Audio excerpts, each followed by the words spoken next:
Halos 1,000,000 deboto ang nakiisa sa National Thanksgiving Day para kay San Pedro Calungsod sa Cebu.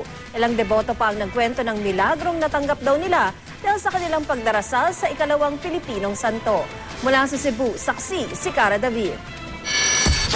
Hindi alintana ng mga deboto ang mahigit 5 kilometrong paglalakad sa ilalim ng tirik na araw, makarating lang sa templete o dambana ni San Pedro Calungsod. Kasabay nila sa prosesyon ang 81 karosa. Bandang 3:00 ng hapon, sakay ng isang ferry boat na mistulang lumang galyon, dumating ang hinihintay ng lahat, ang imahe ni San Pedro Calungsod.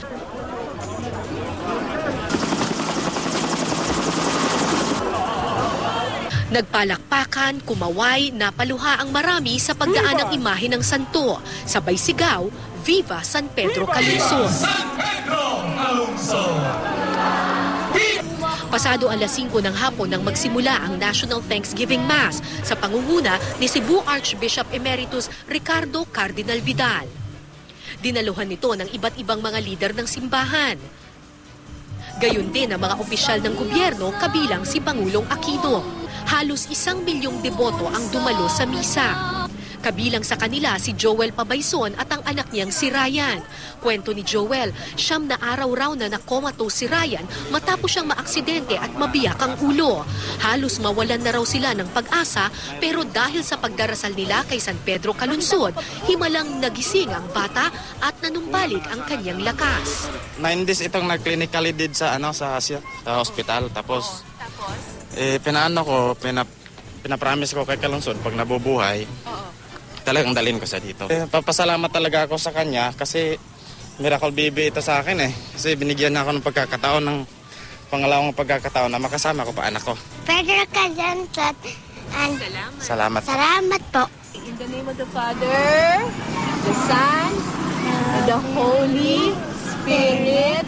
Amen. Nakilala ko rin ang debotong si Rosalio Baflor na kasama sa mga nagpatunog ng budyong, isang uri ng conch na ginagamit na sinaunang trumpeta. Di raw inakala ni Rosalio na ang instrumentong ginamit din noon ng mga katutubo para salubungin si San Pedro Calungsod ang magpapalapit sa kanya sa santo. Masayang-masaya po. It's a privilege. Pinakaliit-liit na bagay, saka binaliwala mo na lang, may halaga pala. Masaya rin sa pagbabalik ng santo ang mga kaapu-apuhan ni Calungsod, gaya ng 76 anyos na si Lolo Jaime na ika-12 henerasyon ng mga Calungsod. Pinaniniwala ang taga-Hinatilan Cebu ang ikalawang Pilipinong santo. Iba't ibang mukha ng debosyon pero iisa ang layon, ang magpasalamat at magbigay pugay sa isang kalahi na isinakripisyo ang buhay sa ngalan ng pananampalataya. Mula dito sa Cebu, ako po si Cara David, ang inyong saksi.